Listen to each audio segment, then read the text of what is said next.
Alright, so Jesta says hi again. We're going to start out with a video review, this time of the high-grade Universal Century Jesta. That should be pretty good. Okay, so to start, we're going to take a look at the head. I'm going to take the shield off because that'll get in the way. The head comes on two ball joints, so there's a ball joint inside the chest, ball joint up here, and the head just plugs on.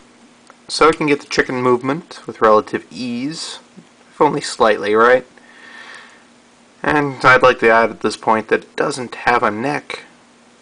Alright. Okay, so the arm comes on a ball joint, also on a hinge, so it can get a little further up like this, right?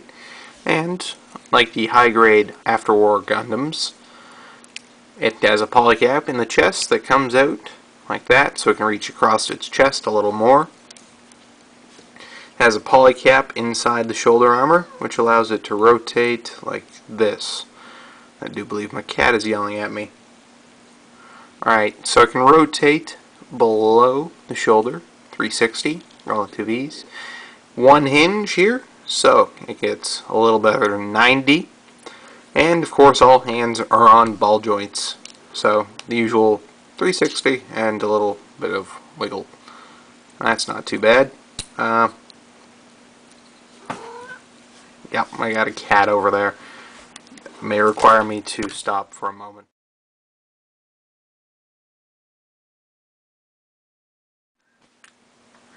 Alright, so Jesta got maimed. Anyway, we'll put the arm back on here. Alright, so in terms of backpack, the thrusters move the slightest of amounts, and the chest, that movement is almost non-existent. It can go a little bit like this. See if it's bending. So it has two ball joints going through the chest, one lower and one halfway up the chest about. So it gets a little bit of movement, but not a lot. Alright, so the front skirts are together. I'm not entirely sure if it's the best idea to try and separate them.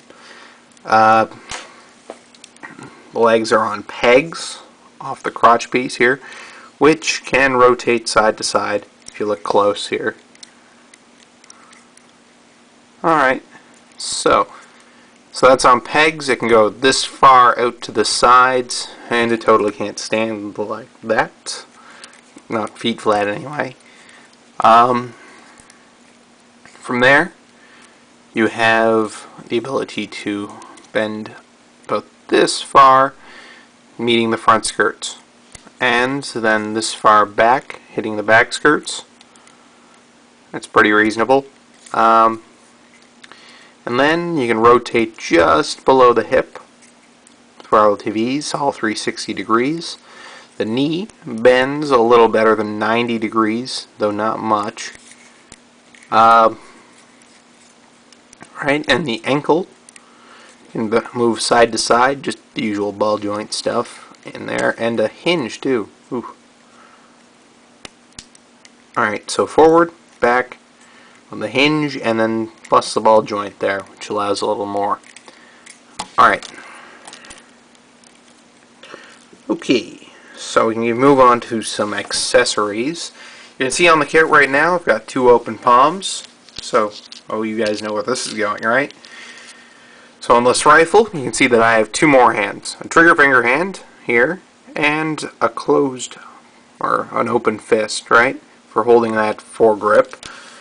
And then we have another open palm sitting here, another closed fist, and one more open palm.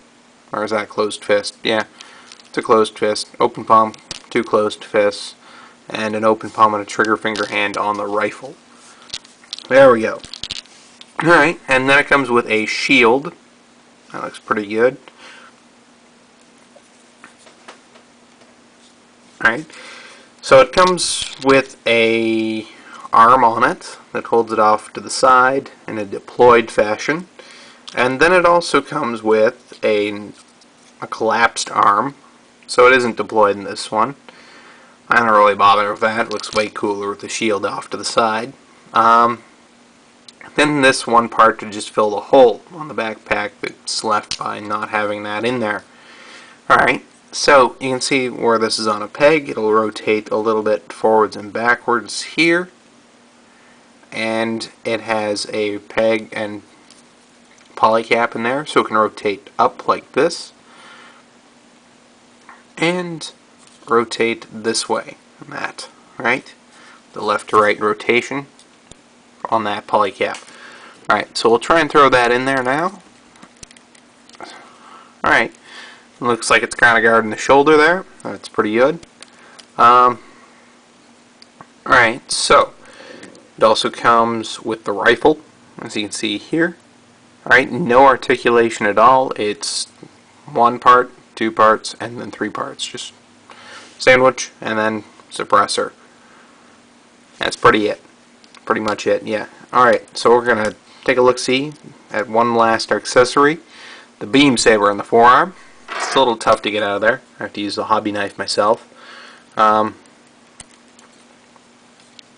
Probably scratching the paint every time I do this, but alright, so you just pull that out. It's two parts as well, and you get two pink beams with that. Alright, that's pretty good.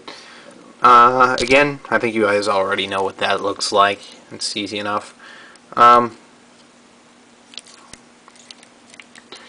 it can, because, well, it's pretty obvious that I'm going there, so I already have the hands on it and everything, that it can assume a two-handed grip, and it looks pretty cool doing it. Or at least that's my opinion, that it looks pretty cool doing it. Try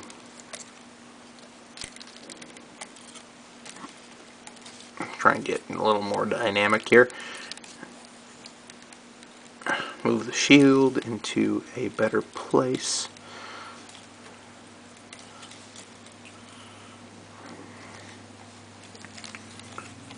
There we go. Alright, so it looks pretty dang cool. I'm going to move this stuff off to the side. And we'll go for a size comparison.